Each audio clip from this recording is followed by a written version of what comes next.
All right, so let's review where we left off yesterday. We had started working on the login page, since this seems to be like the first place that we navigate to, and the first place that we actually need some logic to run and interact with us dynamically. And we had built the logic so that if you just type some unregistered user and you try to log in, it would reply such user is not found. Instead, if you typed in an existing user, you would get a welcome page, a welcome message, right? So this is where we left off yesterday, but obviously this is not quite what we want. What should happen here is that if we successfully log in, then we navigate somewhere else, right? We navigate to the profile page or the website list page or whatnot. Programmatically, we go there, and we've been saying that in a single page application, we never really actually navigate, right? We only load that one single page, the index page, and then we just stay there.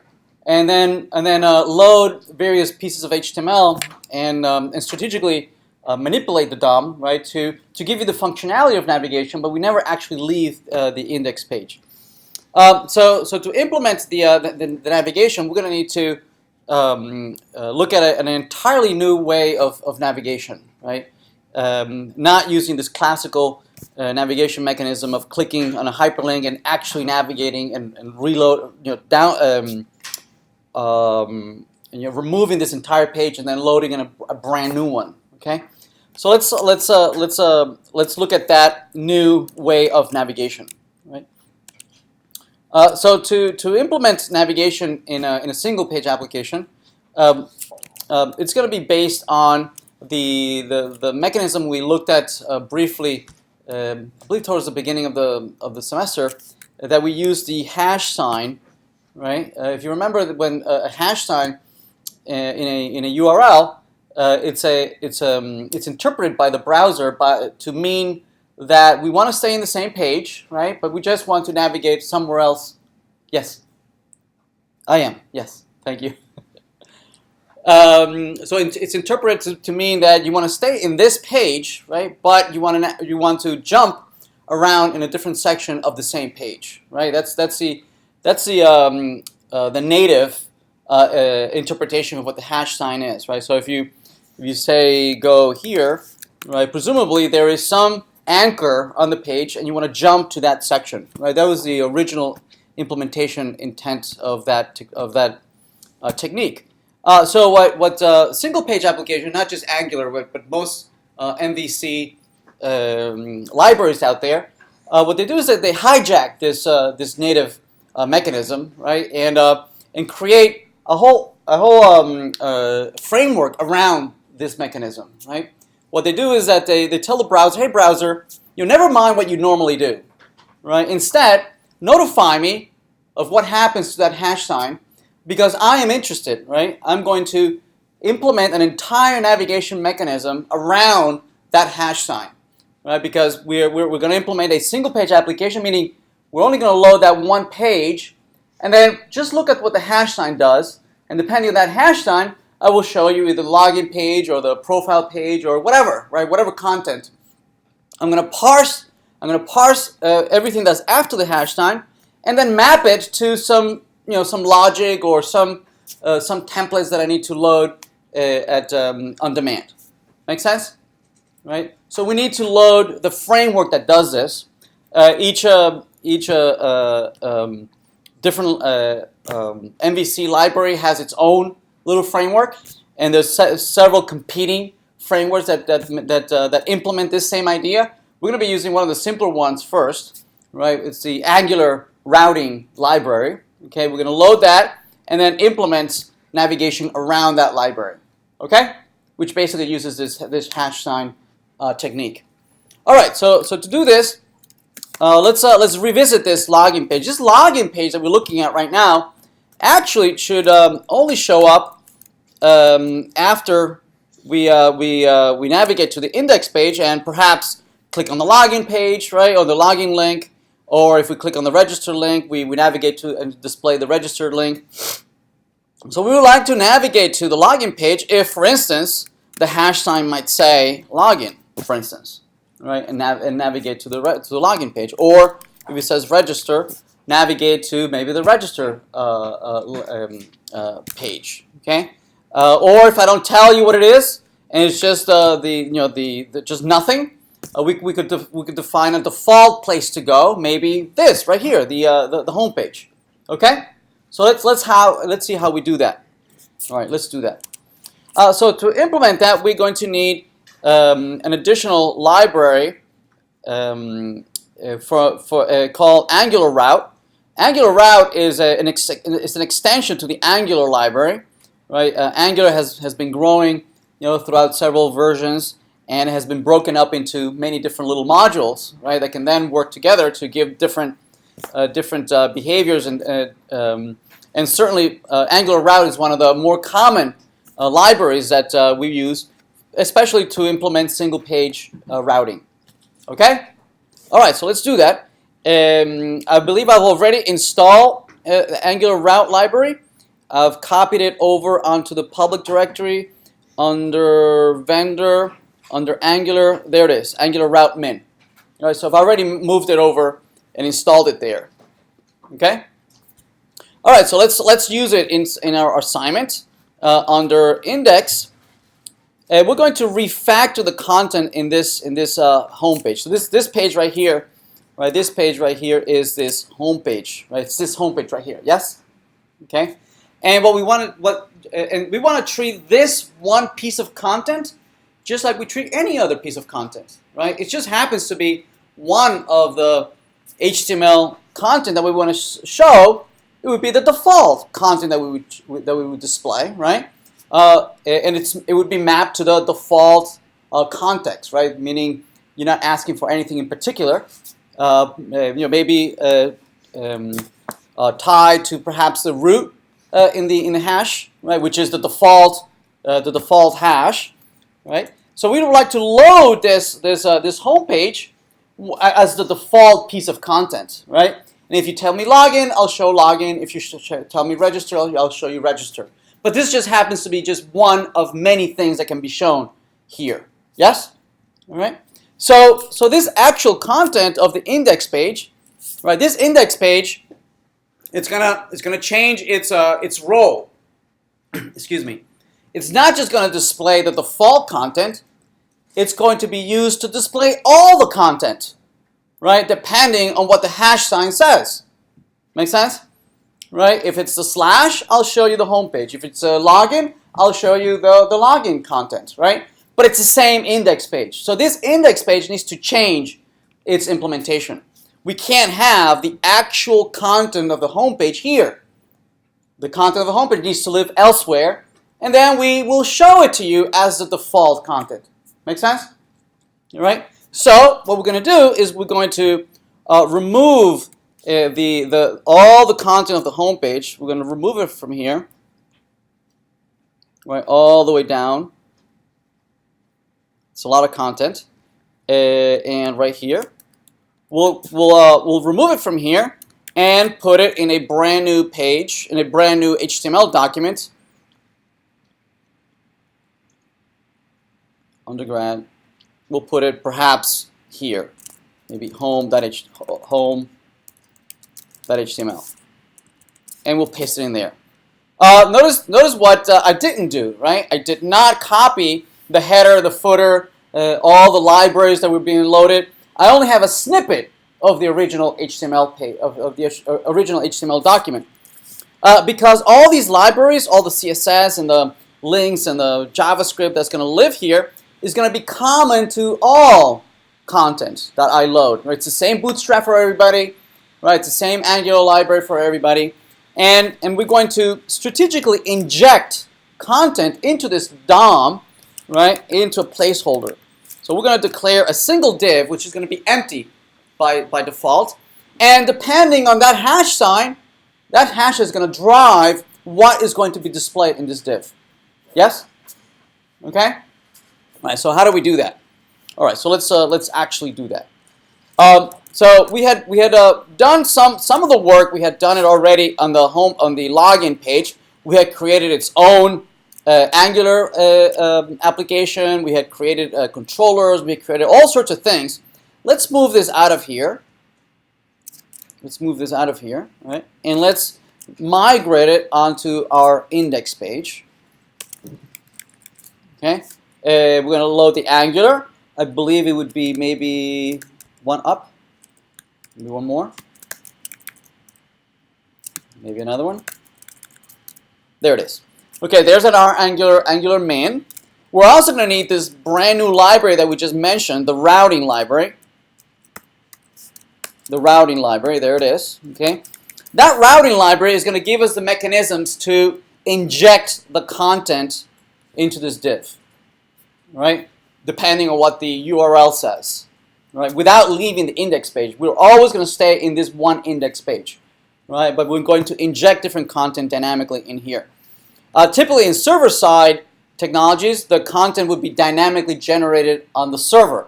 Here we're dynamically injecting or dynamically rendering pages on the client side, on the browser side, using JavaScript that executes on the browser as opposed to JavaScript that would execute on the server. Okay. All right, so we have the routing mechanism. There it is. The controller now is, I believe, a little bit, let's see, it's under perhaps views. It's under, let's see, under user. It's under controllers. There it is. Very good. That app.js we had built for the login, let's also move it up here. Right, we had put it where? Let's see, it's under views, user, controller. No, it's not there. Where do we put it? Oh, did we put it in templates? Okay, thank you. Yep. All right, let's move it also as a sibling to the index page. There it is. Okay? And now it's there. Everybody okay? Everybody still with me? All right. Let's see. So, okay, we have the controller there, right? I can click it. It is there indeed. We have the, oops, did I close the index page? No, there it is. We have the app.js, there it is, right? And we had, the app was declaring this application, wham, right, that we had done it in the login page, right? So let's do it here in the index page. We're going to declare our application up here, right, and using ng-app. And the application is wham, there it is, very good. All right, let's see if we can hit this index page for now. Let's see if it complains about anything. Let's see. Let's load it. Okay, notice that it's blank, right? That div currently is blank. Let's inspect to see if we have any errors. We don't have any errors, right? So it found the app wham in our app.js, right? So we're almost where we were yesterday, right? Well, not quite. We don't have the login pages yet. And it's empty. Makes sense. It's empty because we ripped out all the content from the home page, right? So what we want to be able to do is inject content in here, right? So let's see how we do that.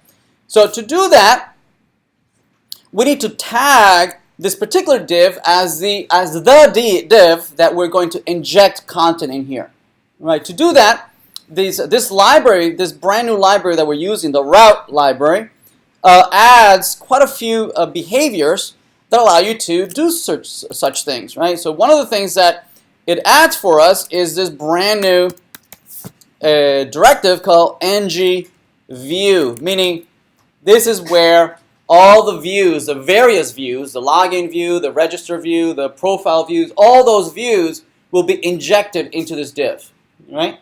So now the framework knows, oh, that's where all the content is going to be injected, right?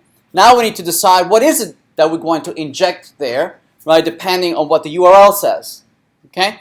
All right, so let's do that. To do that, we're going to configure the routing logic inside of our app.js. First, we're going to tell the regular Angular library that, hey, there's this brand new library that I'm loading, okay? And it's declared in a module called ng-route. Okay, just like we just created a module here, the ng routing library, this one, creates its own module, and it has a very well-known name called the ng route module. Okay, and you can load those modules by name. Okay, just like we are declaring our own library, our own module, somebody could load us, right, and declare us as a dependency to other modules. Yes, right. We are declaring a module that depends on another module that we are loading right here. Okay, right. This is going to look for a module called ng-route, which is being declared in the ng-route min.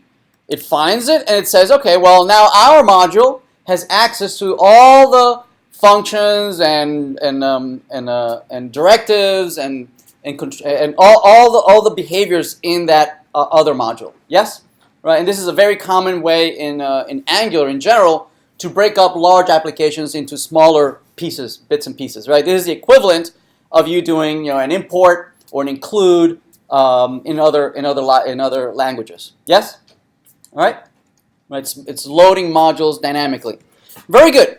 So one of the things that that this library, this ng-route library, gives us is the capability of configuring our module, configuring the routing policies that we want. Okay, config is a function of Angular module, which allows you to configure all sorts of things. Okay, config, and you give it a function where you are actually going to implement the configuration.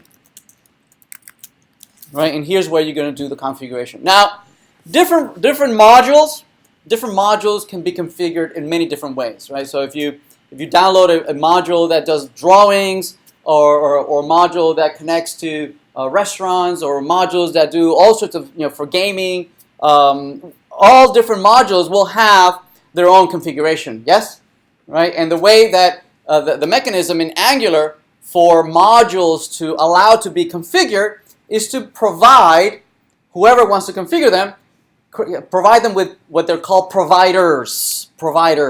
Okay, that allow you to call, allow hooks to be able to configure that particular module. Right, the ng-route module declares one of several providers. One of them is the route provider.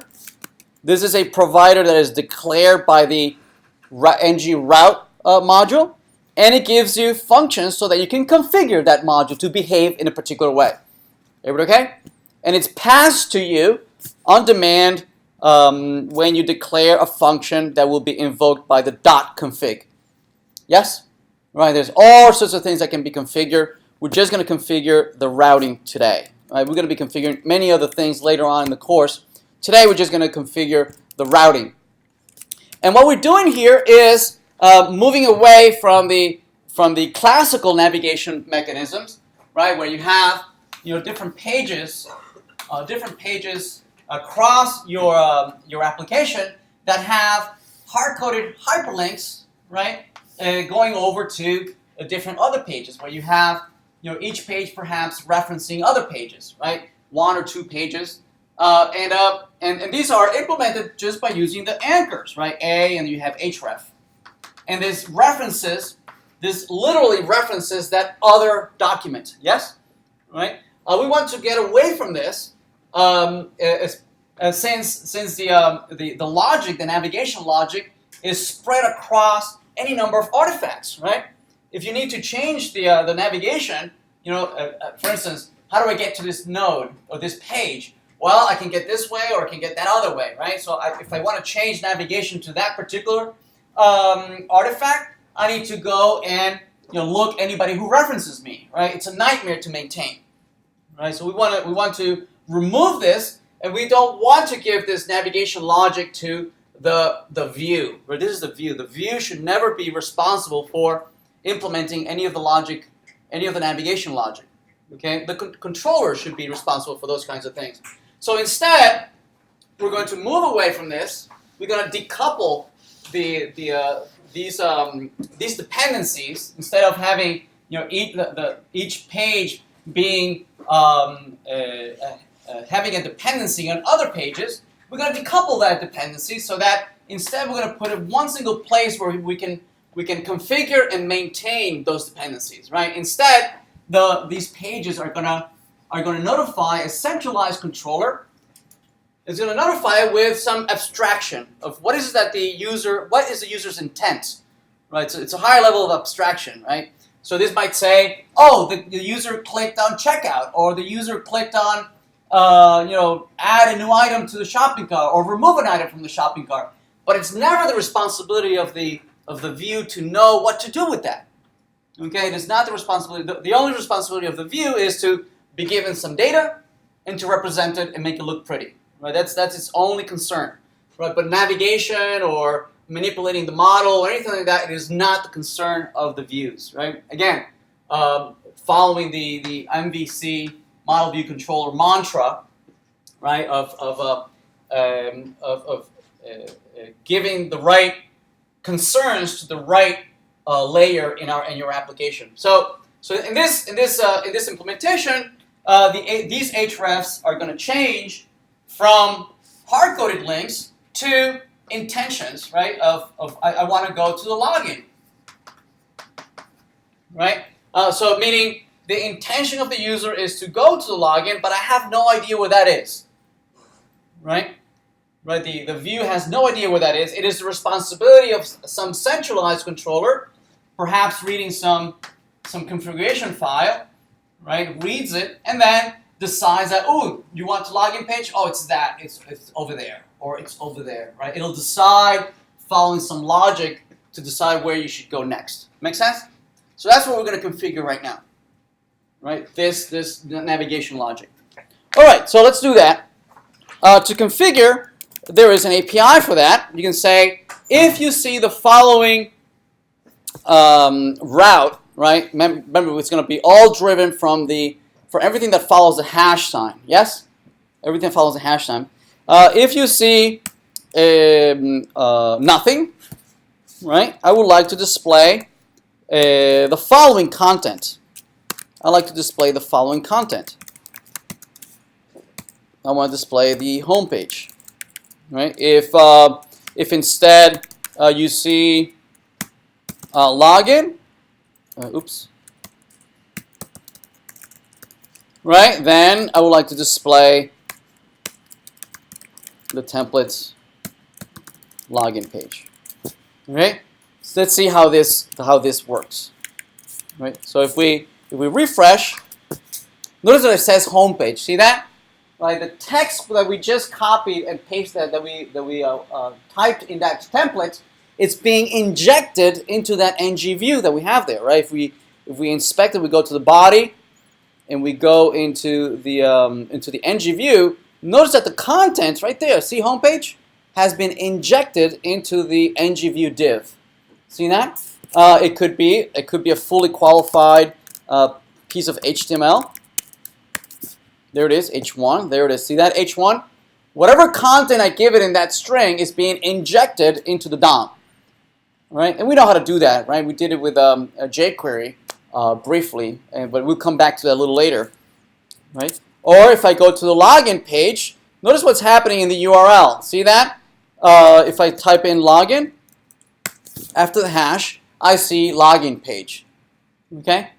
Right? But obviously, we don't actually want to type. We don't actually want the HTML content to be here in the strings, right? We're not going to copy the entire HTML here. Instead, what we can do is refer to a piece of HTML document that actually contains the content, right? We can say display the home.html, which we have somewhere. There it is, home.html. This entire content I want to inject into that home page. Right, into that ng view, right? So if we go back and we refresh, notice that we have the home page back there. See that? Okay, there's our home page mapped to this hash bang, right, over here. See that? From the latest version of Angular, well, the latest 1.x version of Angular, Google has been adding this bang at the end, okay, at the end of the hash. So really hash is the mechanism that drives all this, right? The mappings of those URLs to the various templates that you might be injecting. But Google has been adding this hash bank ever since it found it to be a challenge to index dynamically generated pages. Okay, before dynamic pages, Google would navigate to an HTML document. Typically, that HTML document was fully defined, right? It actually had all the content in there, yes, and it came from the server, all static, and Google was able to just index the entire page, correct? But ever since we've seen an increase in dynamic content, the only thing that Google would see from the server is this. There's no content in here. Right? There's absolutely no content. It has this ng view, and there is no content from the server. There's nothing to index. Yes? Right? All this content that we're seeing here, the buttons and the tables and the thumbnails, all that, right, is being added after the server comes back with a response. Right? Right? So as far as Google is concerned, there's nothing to index here. Right? So Google started adding a mechanism by which developers can provide an alternative page, an alternative static page that can be indexed, right? That actually has the content that we want the server to Google to index. And obviously, we definitely want Google to index our page, right? So definitely this won't do, right? We can't give Google this page to index because there's nothing there to index, right? So we need to provide an alternative content that has the static content for Google to index, right? So Google will use the URLs here to redirect Google to a static version of this page that we want Google to index, right? And it's a pseudo standard that Google came up with, but most search engines, since Google has such a huge clout, all other search engines have followed suit, and they're all kind of doing the same thing that Google is doing. So it's by de facto a standard now. Anyway, let's continue here. What about the login page? Let's go to login. If we say login, we have that login page, but what we really want to do is inject. We want to inject the login page. We want to navigate to the URL for the login page. I believe it's under views, under user, and I think it's login.view.client.html maybe? No, that's not it. What is it? Ah, thank you. Templates. There it is. We got our login page back. All right, and this allows us to go back and forth between the two. Notice that the back button works perfectly, right, and the forward button works perfectly, right. Concerns of the back button and the forward button are gone, right? There's no need to use a caveat or say no, users please don't use the forward buttons or the back button. Instead, use the navigation buttons in the application. Single page applications work nicely with the normal navigation controls. Okay, here we have a console. Let's see what's complaining about. Oh, okay. So notice that we have all these errors, not in the home page, but when we go to the login page, notice that it's still looking for Bootstrap and styles, right? So let's revisit our login page. Let's go to our login page under assignments, undergrad, and views, user, templates, login. Now the login page, notice that the reason it's complaining is that it can't find Bootstrap because we moved this file around, right? Can't find all these things. But actually, we don't need any of this, right? We don't need any of this, right? Because this content is being injected, right, into an index page that already has these libraries. Yes, it already has the Bootstrap libraries. It already has the Angular library. So none of this. We don't need any of this, right? So if we refresh, the login page now works just as well. Everybody good? Yes? Mine does not do style. All right. Well, on the what? On the login page. All right. We'll take a look at that a little later. But certainly probably it's a broken link somewhere. Okay. We'll see. And let's see if this works. If I say login, it says okay the user's undefined. So that seems to still work. If we say Bob and Bob, that seems to still work, right? The controller seems to still work. And the reason it still works is we have the login page referring to the login controller. There it is, right? And indeed, the index page is loading that login controller. So that makes sense that it's still working. Yes? But one of the things that we want to do is that we don't want the view to have the responsibility of knowing who controls the view, right? Here we're hard coding. We're letting the view choose who is its controller, right? Again, the view should be dumb, as dumb as it can be, and certainly that's way too much responsibility for the templates to have, right? Instead, we want to invert that responsibility, right? We're going to let the application from outside decide what controller we want to use for that particular template, right? We're going to say that the one who controls you, the controller is the login controller, right? Which has been declared by the JavaScript, right? In the controller, we're loading that, so it knows about it. And we can decide what control do we want to apply for that particular template, right? And we can tomorrow we might want to change and select another controller, right? From some other reason, maybe from a different data source or some other policies, right? We don't want to have to open the templates to change its controller. Right? We want a single place of maintenance that we can manipulate here. Perhaps even have a user interface that allows it to drag and drop. And to configure this file. This file could be an entire JSON file that can be read in and configured at runtime, right? Anyway, so if we refresh, this should still work. Yeah, still working. Right, it still works. Right, everybody okay? Are we still with me? All right.